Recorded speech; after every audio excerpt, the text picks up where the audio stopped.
এখন জলপাইয়ের সিজন। জলপাইয়ের আচার তৈরি করেই সারা বছর সংরক্ষণ করে রাখতে পারেন। আজকে আচারের রেসিপিটা হচ্ছে টক মিষ্টি ঝাল ঝাল। আশা করছি আজকের রেসিপিটা সবার কাছে ভালো লাগবে। হ্যালো এভরিওয়ান, আসসালামু আলাইকুম। সবাই কেমন আছেন? আমি আলহামদুলিল্লাহ অনেক ভালো আছি। আচার আমি খুব সহজ রেসিপিতে শেয়ার করছি, যাতে ঝামেলাহীনভাবে তৈরি করতে পারেন। রোদে দেওয়ার ঝামেলা ছাড়া সংরক্ষণ করে রাখতে পারবেন বেশ কয়েকদিন।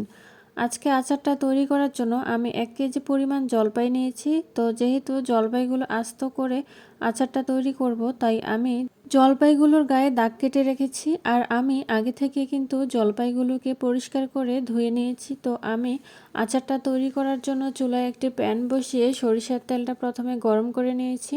প্রথমে দিয়ে দিয়েছি লবণ। প্রথমে লবণটা দেওয়ার কারণ হচ্ছে তেলটা যেন উতলিয়ে পড়ে না যায়। আর আমি যে আস্ত জলপাইগুলো নিয়েছিলাম ওইগুলো দিয়ে দিয়েছি। জলপাইগুলো দেওয়ার পর আরও ভালো করে নেড়ে চেড়ে দিয়েছি তেলটার সাথে। জলপাইটা যখন অর্ধেক সেদ্ধ হয়ে আসবে তখন দিয়ে দিব পরিমাণ মতো চিনি। তো চিনিটা দেওয়ার পর আমি আবারও ভালো করে নেড়ে মিশিয়ে নিব। তারপর দিয়ে দিয়েছি 1.5 টেবিল চামচ হলুদ গুঁড়ো। আসলে আমি আচারটাকে একটু ভিন্নভাবে তৈরি করছি। অনেকেই প্রথমেই সব মশলাগুলো কষিয়ে নেয়। প্রথমেই মশলাগুলো কষালে কি হয়, আচারটা রান্না হতে হতে মশলাগুলো কালচে হয়ে যায়, তখন আচারের কালারটা ভালো আসে না। এই জন্য আমি তেলের মধ্যে জলপাইগুলো আগে সিদ্ধ হয়ে আসলে পরে ধাপে ধাপে মশলাগুলো অ্যাড করে দেই, যেন মশলাগুলো লেগে বা পুড়ে না যায়।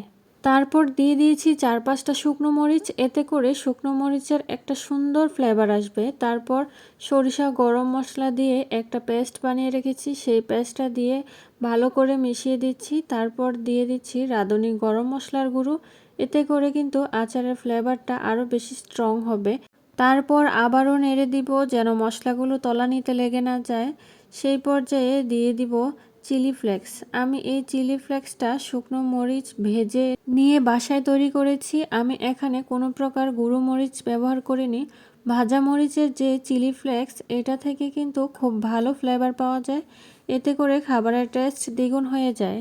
আমার গাছের কিছু ছোট ছোট মরিচ ছিল, ওইগুলো আমি জলপাইয়ের আচারের সাথে দিয়ে দিচ্ছি। এতে করে দেখতেও আচারের কালারটা কালারফুল হবে।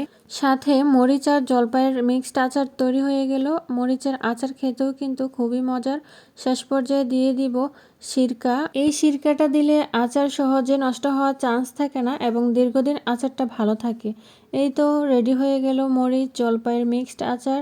আমার এই আচারের রেসিপিটা কেমন লেগেছে অবশ্যই কমেন্ট করে জানাবেন। ভিডিওটি ভালো লাগলে অবশ্যই লাইক, কমেন্ট এবং শেয়ার করে দিবেন। ধন্যবাদ সবাইকে। সবাই ভালো থাকবেন। আসসালামু আলাইকুম।